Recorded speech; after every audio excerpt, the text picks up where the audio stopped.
नमस्कार, पंजाब केसरी देख रहे हैं आप और मैं हूं जयपाल। हरियाणा के पूर्व मुख्यमंत्री ओम प्रकाश चौटाला को सीबीआई कोर्ट द्वारा जो 4 साल की सज़ा सुनाई गई है आय से अधिक संपत्ति मामले में, इस चर्चा को लेकर हमारे साथ मौजूद हैं पूर्व संसदीय सचिव रामपाल माजरा, जिन्होंने लंबे समय तक इनेलो के साथ जो है काम किया। और अब भी बात की जाए तो दिल में ताऊ देवीलाल की जो बात वो कहते हैं अक्सर। हमारे साथ मौजूद है रामपाल माजरा जी, इनसे बातचीत कर लेते हैं। सर, स्वागत है पंजाब केसरी में। बहुत बहुत धन्यवाद। सर, पूछना चाहेंगे कि जो चौटाला साहब की सबसे पहले बात करेंगे कि जो आय से अधिक संपत्ति में उनको सज़ा हुई है, किस तरह से आप देखते हैं? क्या कुछ आगे ने उनको जो है राहत मिल पाएगी? मैं समझता हूँ कि इस देश के अंदर लोकतंत्र की परिभाषा जो सत्ता पक्ष के लोग हैं वो भूल जाते हैं।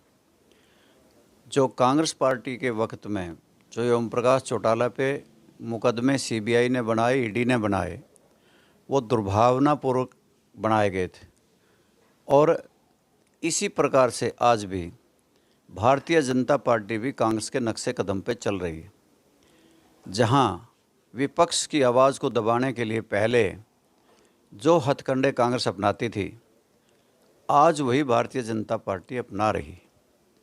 जो ओम प्रकाश चौटाला भले ही इस फैसले से आहत हुए होंगे, परंतु उनके पीछे तो, उनके परिवार के पीछे तो पहले से ही सीबीआई, ईडी लगाई हुई हैं और वो बहुत मजबूत व्यक्ति हैं। ये ठीक है कि उनकी उम्र का तकाजा है और मैं समझता हूँ उन्हें हाई कोर्ट से ज़रूर रियायत मिलेगी और उनकी रिहाई जल्दी हो जाएगी।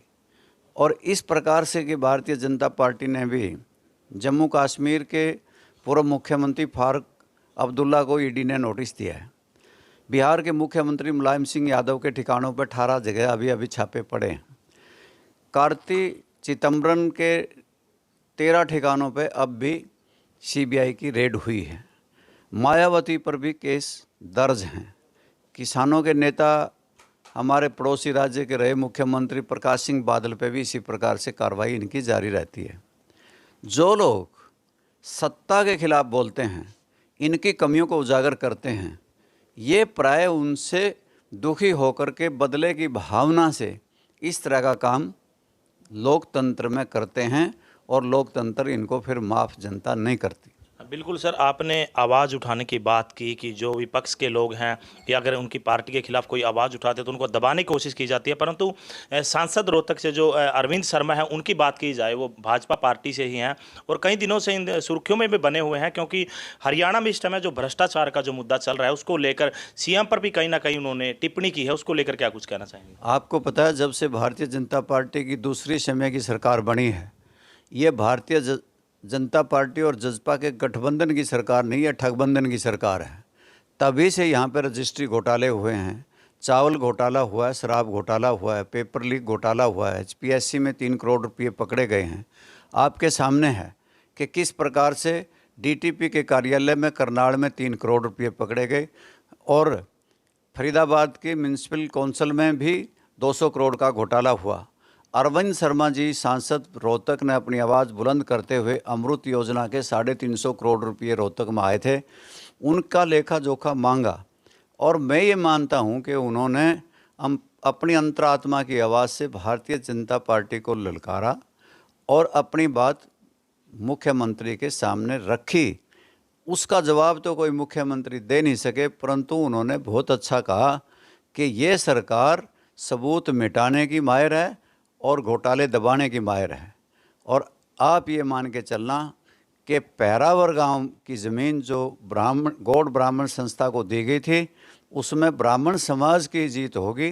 वो ज़मीन पैरावर गांव की गौड़ ब्राह्मण सभा को मिलेगी। इसके लिए हमारे समाज के लोगों की भी भावनाएं उनके साथ हैं। बिल्कुल माजरा साहब, आपने अरविंद शर्मा का जिक्र करते हुए कहा कि सबूत, उन्होंने एक रैली में हाथ उठाकर लोगों से कहा था कि भ्रष्टाचार कितना है, और उधर से मुख्यमंत्री का बयान आता है कि कोई सबूत दो तो मैं कार्रवाई करूंगा। परंतु आपके पड़ोसी राज्य जो है पंजाब की अगर बात की जाए, वहाँ के आम आदमी पार्टी के जो मुख्यमंत्री है, मान सरकार है, उन्होंने अपने ही कैबिनेट मंत्री को एक भ्रष्टाचार के आरोप में खुद ही संज्ञान लेके उसको जो है जेल के अंदर भिजवाया है। इस तरह आप कैसे देखते हैं कि मुख्यमंत्री हरियाणा का सबूत मांग रहा है, और उधर से जो मान सरकार है अपनी मंत्री को किस तरह से पारदर्शिता पे किस तरह से तोलते दोनों? मैं समझता हूँ पंजाब के मुख्यमंत्री भगवंत मान जी का साहसिक और प्रेरणादायक कदम है। जिस प्रकार से उन्होंने 1% की कमीशन मांगने वाले विजय सिंगला को जेल भेज दिया, हरियाणा प्रदेश में तो 10-10% के कमीशन लिए जाते हैं। आज सड़कों की जो हालात आपके सामने है, इसका मुख्य कारण ये कमीशन खोरी ही है। ठेकेदारों से पहले ही पैसे ले लिए जाते हैं। और आपके यहाँ पे सफाई घोटाला हुआ, 32 करोड़ रुपये जिला कैथल में आए, एक भी पैसा नहीं लगा, सारे के सारे डकार गए। रिचार्ज बोर्ड घोटाला हुआ, तालाब खुदाई घोटाला हुआ, यहाँ कैथल ज़िले में ही अनेकों घोटाले हुए हैं और कोई कार्रवाई नहीं होती। और यहाँ पे हरियाणा में मैंने जिस प्रकार से आपको कई घोटाले गिनाए हैं, यहाँ तो अनेकों सबूत दे दिए गए। ये मुख्यमंत्री हरियाणा का तो ये सारे घोटाले दबाने वाला है और सबूत मिटाने वाला मुख्यमंत्री है। अगर पंजाब से इस सरकार की तुलना की जाए तो ये हरियाणा प्रदेश की सरकार फेल है। इसमें कमीशन खोरी है, भ्रष्टाचार है, सारे भ्रष्टाचार के रिकॉर्ड इन्होंने तोड़ दिए। तो बिल्कुल माजरा साहब, ये हमने राजनीति की बात की। एक और जो भाजपा गठबंधन की जो सरकार है इस समय, जेजेपी भाजपा की चल रही है, अभी आगामी जो नगर निकाय चुनाव है उसको लेकर कल ही बयान आता है भाजपा प्रदेश अध्यक्ष का कि वो जो निकाय चुनाव है वो अलग लड़ेंगे। इस पे आप क्या किस तरह से देखते हो? मैं समझता हूँ कि सोच समझ के निर्णय भारतीय जनता पार्टी ने लिया। और जिस प्रकार के स्थानीय निकाय चुनाव में उनके सामने समस्या ये थी, जहाँ से जजपा के 10 विधायक हैं, उनमें अगर समझौता करके लड़ते तो वो सीटें उनको देनी पड़ती, जजपा को देनी पड़ती। तो वहाँ पे उनके नेता क्या करते? यानी कि भारतीय जनता पार्टी ने अपनी समस्या को दूर किया है। और ये एक बड़ी समस्या इनके साथ ये है कि जब तक ये सरकार में जजपा के लोग बैठे हैं तब से दाग लगते रहेंगे, दागी सरकार होती रहेगी। आने वाले समय में ये इस सरकार से भी इनसे पीछा छुटवा लेंगे। और जिस प्रकार से स्थानीय निकाय चुनाव में फैसला भारतीय जनता पार्टी ने लिया है।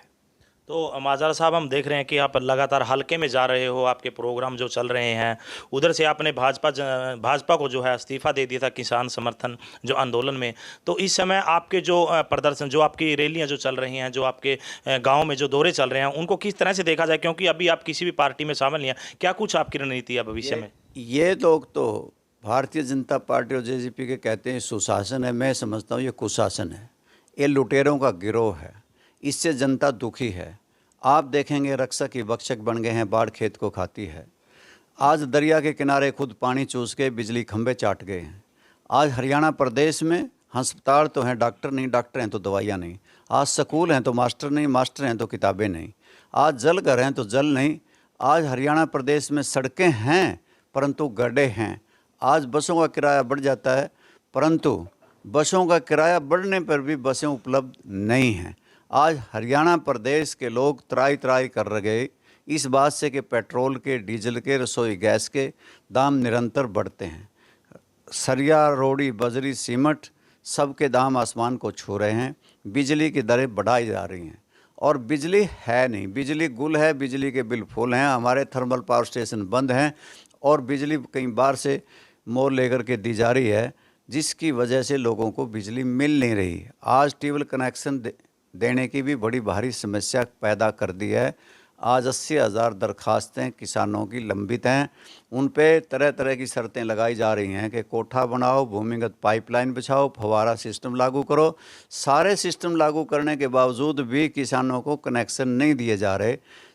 आज हरियाणा प्रदेश के किसान त्राईमान हो रहे हैं, हरियाणा प्रदेश की जनता त्राईमान हो रही है, जिसकी वजह से अगर मैं लोगों में जाता हूँ तो लोगों की भीड़ उमड़ पड़ती है और वो इस सरकार के बारे में सुनने के लिए लोग आते हैं। क्योंकि वो दुखी हैं, पीड़ित हैं कि बेरोज़गारी इतनी बढ़ गई कि हरियाणा प्रदेश बेरोज़गारी के नंबर 1 पे है। 25 लाख बेरोज़गार नौजवान हरियाणा प्रदेश में हैं, विदेशों का रुख कर रहे हैं। 75% इन्होंने कहा था कि हमने इस प्रकार का कानून बना दिया कि कोई बेरोज़गार नहीं रहेगा, प्राइवेट इंडस्ट्रीज़ में, प्राइवेट फैक्ट्रीज़ में रोज़गार मिलेंगे।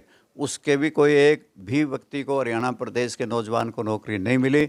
आज हरियाणा प्रदेश का नौजवान विदेशों का रुख कर रहा है।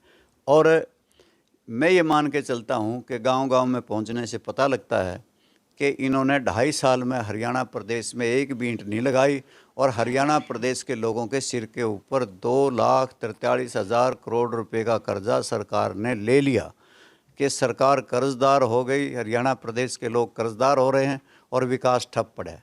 माजरा साहब, आखिरी सवाल, आज हरियाणा में अगर बात की जाए तो 3 अलग अलग पार्टियों की जो रैली हैं, क्या अपना अपना शक्ति प्रदर्शन दिखाने के लिए या कुछ आगे की रणनीति, उधर से हुड्डा गुट की बात करें, आम आदमी पार्टी की बात करें, किस तरह से आप देखते हो आज की 3 रैलियों? मैं समझता हूँ तीनों अपने अपनी जोर आजमाइश कर रहे हैं और एक पार्टी जो सत्ता पक्ष में बैठी है वो तो इसलिए रैली कर रही है कि हम जाके विकास को गति देंगे, परंतु वो विनाश को गति देंगे। दूसरी एक नई पार्टी हरियाणा प्रदेश में पदार्पण कर रही है, वो आज अपनी रैली करके हरियाणा में अपनी नींव रखेगी, आम पार्टी। और तीसरी पार्टी विपक्ष आपके समक्ष, उनका प्रोग्राम निरंतर चल ही रहा है। मैं ये समझता हूँ कि तीनों अपनी अपनी जोर आजमाइश कर रहे हैं। बहुत बहुत धन्यवाद सर। Thank you.